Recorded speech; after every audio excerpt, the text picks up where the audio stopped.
بسم الله الرحمن الرحيم الحمد لله رب العالمين والصلاة والسلام على أشرف المرسلين سيدنا محمد وعلى آله وصحبه أجمعين دمان أمد الصومالية ملك سيد شوغان دلكي يقودها والسلام يا أنا قوى بشير حاج علي وجمال كمار عدير ها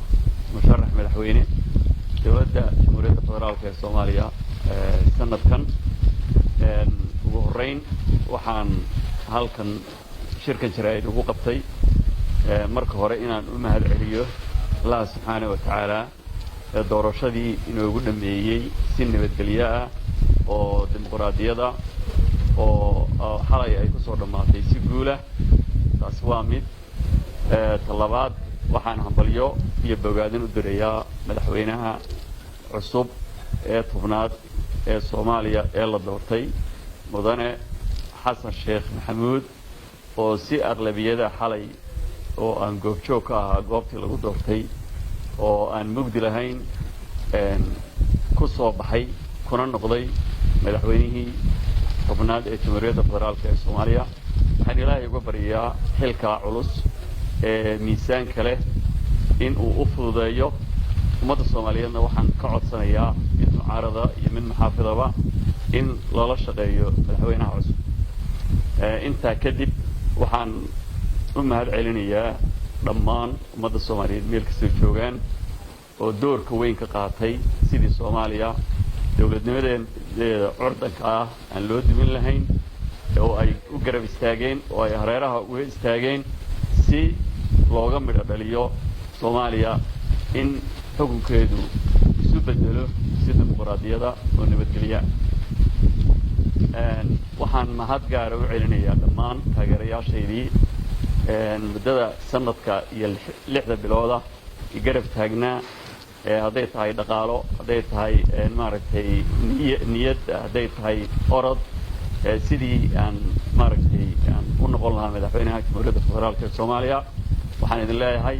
waynu guulaysanay guushana waxay inoogu fulan maanta hadaynu haysano dawlad rasmi ah waan dhii ku daadan waan muran lahayn kursigu waa mid qura 39 baanu hayn wuxuu Ilaahay u gartay madaxweyne Xasan Sheekh Maxamuud waana ku faraxsanahay waana kula shaqeynaynaa waxa la doonayaa sidaas oo kale in maaragtay xukunka inta lagu jiro iyo maaragtay campaign-ka waa lays wax badan baa dadka ku kala taga waxaan cafis weydiisanayaa dhammaan ummadda Soomaaliyeed wixii intii aan campaign ku jiray wixii ka dhadhansaday khudbadahaygii xanafta kuwa waxaan weydiisanayaa cafis iyo musaamax anigana wixii saas oo kale iga soo gaaray cafis iyo musaamax ayaan leeyahay waxa weeye waxaan ummadda Soomaaliyeed u sheegayaa sanad iyo 6 bilood ee anigu aan ku jiray ololaha waxaan tusayay oo ii garab socday inaan madaxweyne noqdo dadka Soomaaliyeed in ay ku jirto dantu in dadka Soomaaliyeed gudahooda ololaha laga sameeyo oo dadka Soomaaliyeed oo aan xukunka lagu raadin in dawladda shisheeye ay ku saaraan in dawladda shisheeye lacag laga soo qaato in dawladda shisheeye ay madaxtinimada Soomaaliya ay sameeyaan taa weeye anigu taan ka dagaalamayay ee ugu weynaa saare waxaan idinku sheegayaa ilaa maalintii ololaha aan bilaabay ilaa maanta oo aan idin hor fadhiyo oo bisha May ay tahay 16 oo aan halka ku fadhiyaa dhaqaalihii ay siiyeen dadka Soomaaliyeed iyagoo aan kala soconayn meel kasta ha joogaan dhaqaaladoodii baan halka ku soo gaaray ku soo campaign gareeyay ku noolaa oo aan maanta wax iga khaldamay uusan jirin dawladda shisheeyana waxaan uga baahnaa uusan jirin ilaa aan xalay natiijadiina aan ogaanay haddii Ilaahay ka dhigo waxa inoo balan ummadda Soomaaliyeed iyo siyaasiyiinta Soomaaliyeed inaynu dalka gudihiisa taladeenu ay taalo oo aynu ka raadino dadka Soomaaliyeed iyo dalka Soomaaliyeed halkaas inoogu jirtaa inoogu badinaysaa waxaan aad ugu faraxsanahay madaxweyne Xasan Sheekh Maxamuud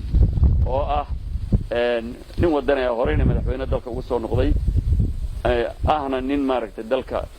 wax badan ka qabtay gudahana joogay in uu maaragtay maanta xukunkii isaguna uu hayo oo aanan wax badan ku tuumeyn oo maaragtay dawladaha shisheeye maaragtay loo kala cararo waxaan kula talinayaa mar labaad madaxweynaha in intaa yar ee ku hadhayna shisheeyaha faragelinta dalka ku hayana inuu maaragtay ka joojiyo ummadda Soomaaliyeedna taladoodii gudaha aynu ka raadino oo aynu sidaa gacmaha isu qabsano waxaanan ilaahay ka rajaynayaa ummadda Soomaaliyeed in ilaahay cadow badan bay leedahay cadowga badan in ilaahay ka qabto dantoodana tuso iyagana beerkooda barcad isku mariyo dib u heshiisiin dhabana ay gaadhaan wax waa ku filan yihiin dhaqaalahoodu waa ku filan yihiin taladoodu waa ku filan yihiin wax walba isku filan yihiin waxa ka dhiman inay isu samraan oo sida xalayba ay dhacday ay isugu wareejinayeen maaragtay kursiga madaxweynaha iyo kuwa kaleba saas oo kale ay wax walba u wadaagaan mar labaad aad iyo aad baan ummadda Soomaaliyeed ugu mahad celinayaa taageerayaasheeda ugu mahad celinayaa waxaan leeyahay waa guulaysanay waxa weeye kaftan yar baan ku darsanayaa dhulka miyigo aan ka nimi beriba laba qola isdagaalay marka qolana waxay ku dagaalamaysay mindiyo qolana waxay ku dagaalamaysay qoryo marka nin xoogaa reer magaalaha qurbaha ka yimid xaggan dagaalka kula jiray qoliyaha mindiyaha sitay marka wuxuu moodayaa inay Ingiriiska fahmayaan markaas wuxuu lahaa never mind knives next we use guns maanta macna male mindiyaynu ku dagaalamana laakiin bariin waxaynu helaynaa qoryo saa ku dhamaada maanta waxaan leeyahay maanta waxa weeye waa meel baynu soo gaarnay laakiin insha Allah sanadaha soo socda iyo waxaynu haysanaa jaanis wanaagsan iyo waqti wanaagsan aanu diyaar garowno sidii aynu kolka labaad aynu maaragtay dalka hoggaankiisa uga mid noqon lahayn ama aynu inagu u qaban lahayn. Assalaamu calaykum waraxmatullaahi wabarakaatuh.